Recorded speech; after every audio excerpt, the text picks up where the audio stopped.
Muy queridos amigos, estoy avergonzado de lo sucedido el otro día y la brevedad que se impone en lo que, a pesar de todo, va a ser una presentación, podría disminuir la intensidad que querría manifestar en pediros perdón, porque es evidente que he tenido un fallo desproporcionadamente grave en su trivialidad, porque ha sido un exceso de confianza en el manejo de estos medios, en su desproporción con la importancia de frustrar un acto como este. Primero por las personas que asisten a él, que asistían inicialmente a él, y en segundo lugar por el trabajo que los profesores Viviana Kluger y Ezequiel Abasolo, muy queridos amigos, además de admirados colegas, han llevado a cabo. Y en tercer lugar por el instituto mismo, porque el Instituto Internacional de Historia del Derecho Indiano merece la máxima atención y el máximo cuidado. De hecho, es un instituto al que se pertenece por cooptación, porque los miembros del mismo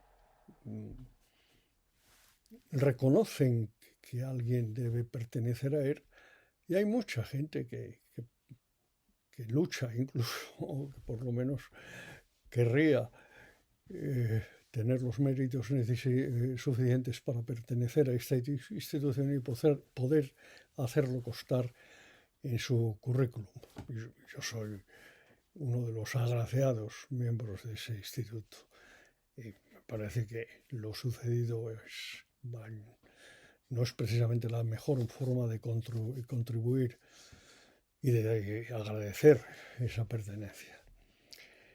Pero tengo que ser breve y dejarlo aquí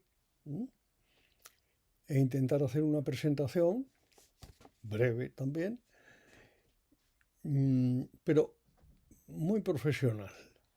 Es decir, no solo creo que una presentación como esta, en esta institución, no tenga sentido en ningún tipo de apologética de la obra propia, sino que lo que se requiere es manifestar en qué puede servir a los partícipes en esta actividad del instituto. Y esa es mi única intención. Este libro, inicialmente, en el original que entregué a la editorial, llevaba otro título que el editor cambió, sin duda porque no era el título apropiado desde el punto de vista comercial. Era una frase inglesa seguida de un subtítulo en nuestra lengua. La frase era I'm doing God's work. La pronunció en una iglesia protestante, creo que en 2009, quizá 2008 todavía, en que le invitaron.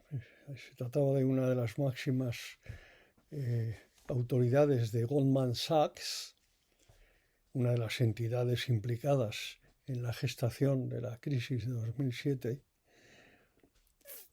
invitado por los rectores de una iglesia, no sé si anglicana o calvinista o de otra confesión, para que diera su versión de lo sucedido, y su versión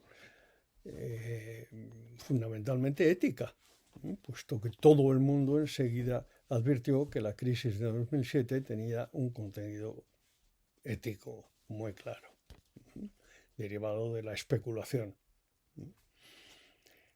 Y entonces este hombre pronunció esa frase, que fue destacada por la prensa. I'm doing God's work. Yo hago el trabajo de Dios. Nada menos. Una confusión entre la creación de dinero por medio de la especulación con la creación de riqueza. A mi juicio, en eso se resume todo, con unas consecuencias que estamos saboreando todavía y que saborearemos seguramente durante mucho tiempo. Y ya eso yo añadía en el subtítulo la doctrina social de la Iglesia hoy. Es decir, ¿qué dice a eso la doctrina social de la Iglesia? Bien, el editor, por razones comerciales, como digo, lo cambió el título por la doctrina social de la Iglesia y eso requiere una explicación.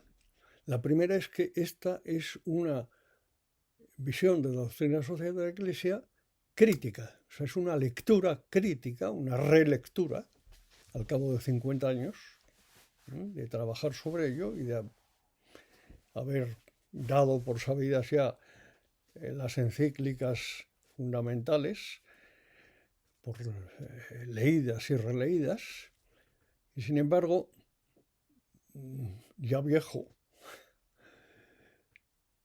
me ha llevado a encontrar en ellas unas carencias fundamentales.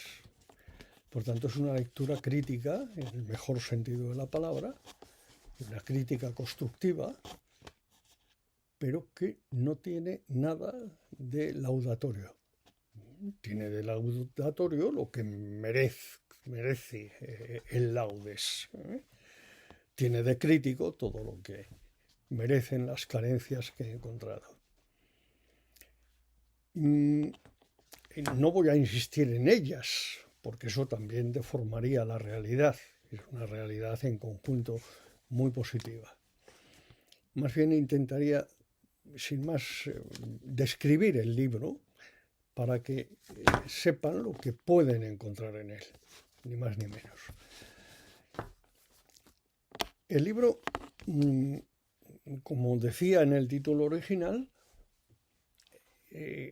intenta explicar la crisis de 2007 y todas sus consecuencias que llevan a la gestación de un verdadero orden económico nuevo, que es el que hoy se está abriendo paso, aún no está consumada su imposición, en el mundo entero.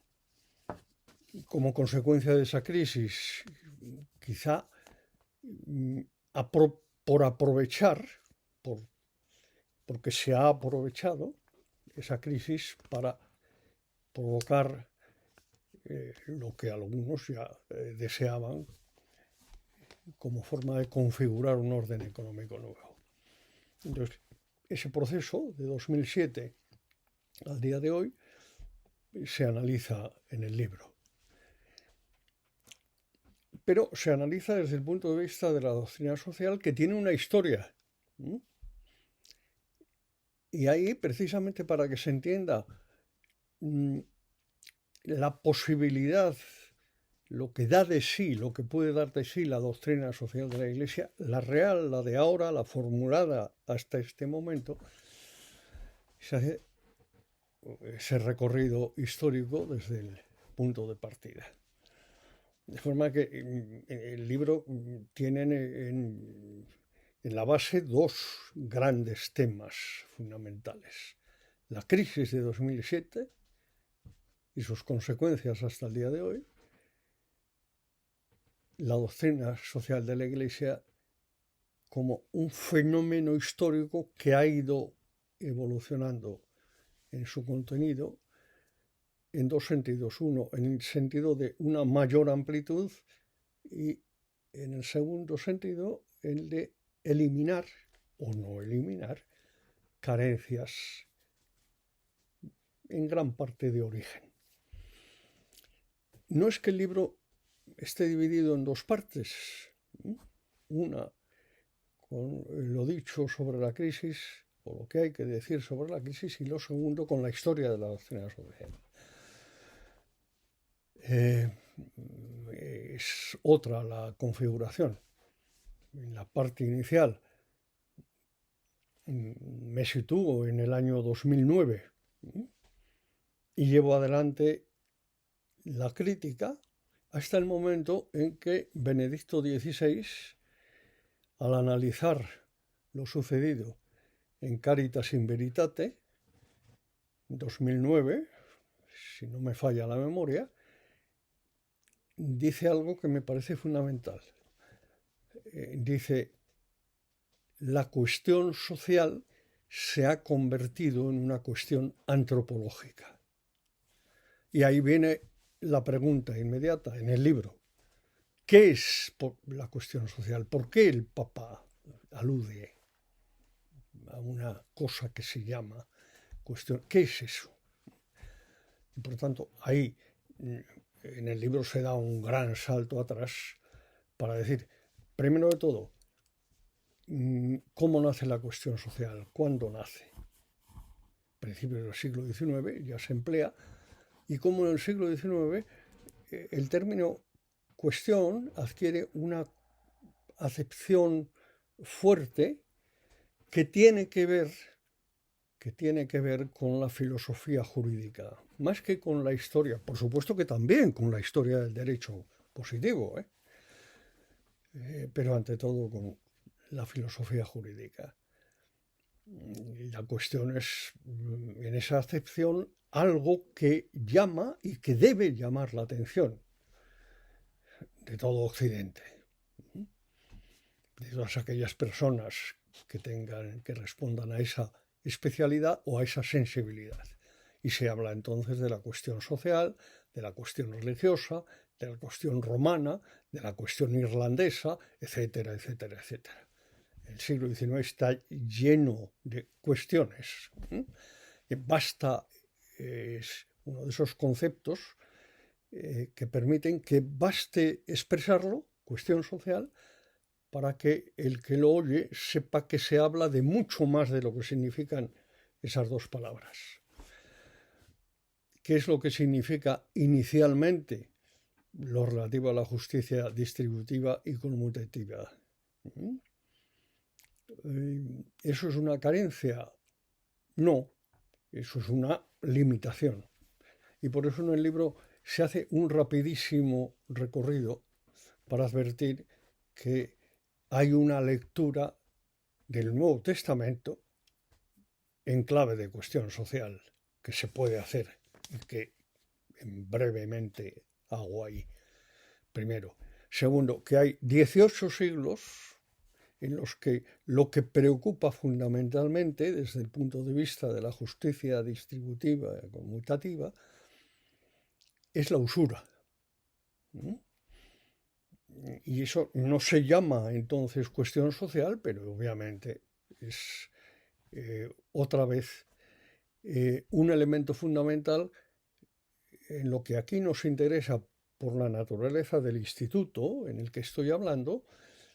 Forma parte de la filosofía jurídica que subyace en los ordenamientos legales de esos 18 siglos, por lo menos en todo lo que es el mundo de influencia del derecho romano. Y eso lleva en el siglo XVIII, como se explica en el libro, a una primera encíclica muy anterior a la Renovarum, casi siglo y medio anterior, de 1745, de Benedicto XIV, en la cual se pregunta si las nuevas realidades económicas que han surgido, que habían surgido ya desde hacía mucho, por otra parte, pero que en ese siglo toman ya una fuerza en la economía mundial extraordinaria, con las compañías de Indias, ante todo, precisamente las compañías destinadas a lo que en la monarquía hispánica se llamaban los reinos de Indias, pero también los orientales, en el caso de Portugal, en el caso de Inglaterra, de Francia, etc., las Indias orientales. Esas compañías, en la medida en que actúan con depósitos y que se forman por acciones y que generan un lucro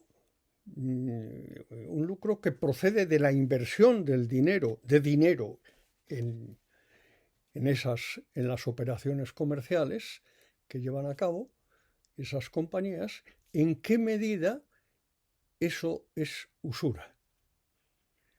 En el mundo protestante no se desdeña la idea, pero no alcanza la dureza que llega a tener en el mundo católico. ¿Por qué?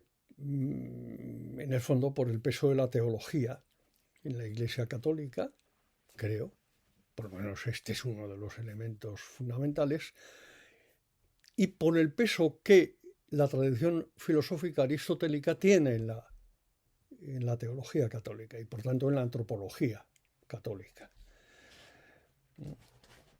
según la cual Aristóteles distingue entre el dinero como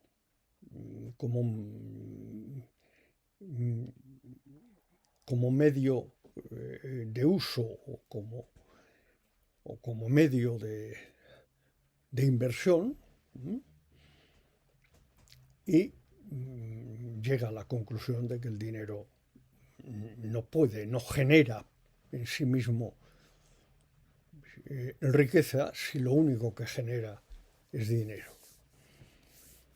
Es una visión explicable en el siglo V antes de Jesucristo en Atenas. Lo tremendo es que eso se lo planteen todavía los católicos, no solo en el siglo XVIII con Benedicto XIV, sino todavía en el siglo XX, insisten en ello. Y esto es grave, pero cuidado, es grave y al mismo tiempo enormemente honroso. Es grave porque es solo uno de los factores del retraso económico, de la apertura de lo que llaman los economistas la gran divergencia en el desarrollo de los países protestantes en relación con los países católicos, incluidos los nuestros, los de habla hispana, la propia España, todos los de América, hasta las Filipinas. Es uno de los factores que influye en que el desarrollo económico sea menor. La reserva moral ante la especulación, ante lo que se presenta como especulación, sin valorar lo que el dinero se ha convertido en un medio necesario para la generación de la riqueza, sobre todo de algún tipo de bienes que exige la acumulación de enormes capitales, tales como el desarrollo del tendido ferroviario o la construcción de los puertos necesarios para barcos de mayor cabida. Eso que aún no está resuelto debidamente en la doctrina social de la Iglesia. Hay multitud de opiniones de teólogos, pero digamos, no hay un pronunciamiento pontificio fuera de un dictamen publicado en 2018 que ha pasado desapercibido, del que no hablo en el libro porque no es del obispo de Roma, sino de la Congregación para la Doctrina de la Fe, donde se plantea, por fin, agarra por las astas este problema.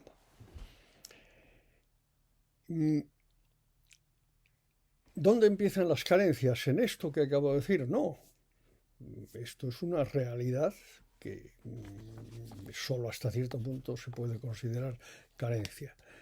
La carencia sobreviene del defecto de origen que tiene la doctrina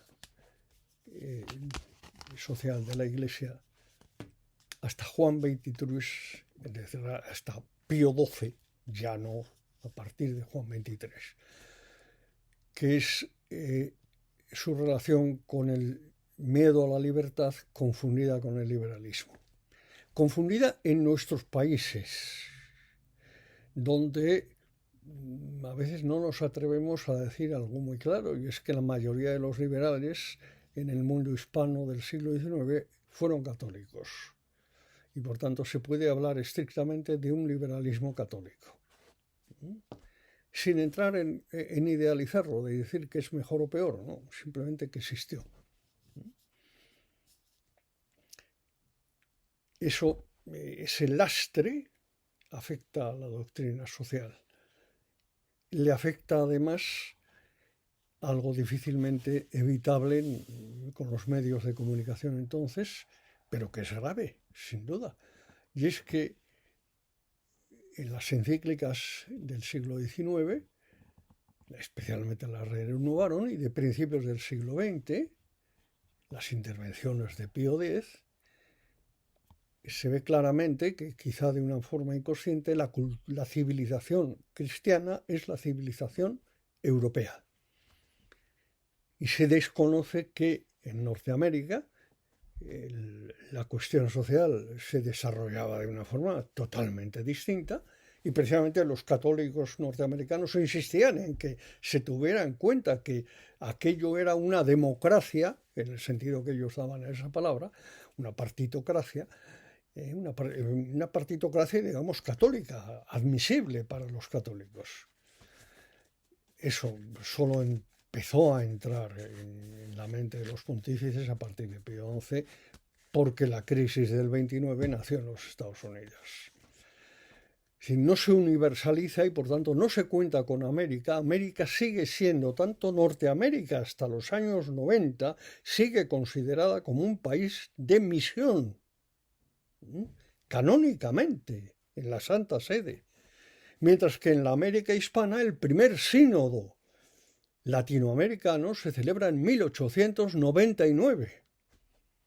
Ese es el punto de partida, el hito, más que nada, en la apertura de los ojos, digamos así, de los curiales romanos ante la existencia del Nuevo Mundo.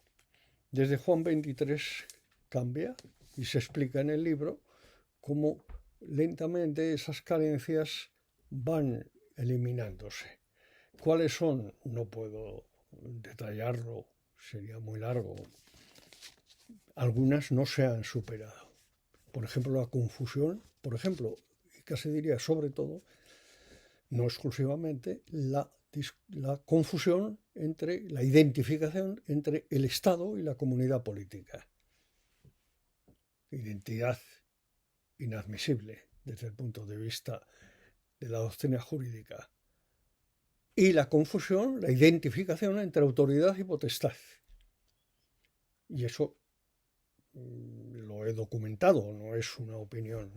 Bueno, lean ustedes el libro y véanlo. Que a pesar de todo es una historia positiva, sin duda.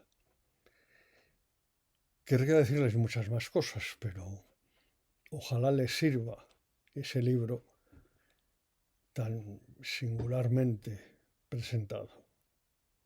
Muchísimas gracias por consentirme, a pesar de todo, en hablarles a ustedes. Y un fuerte abrazo para todos, conocidos y desconocidos hasta ahora. Gracias.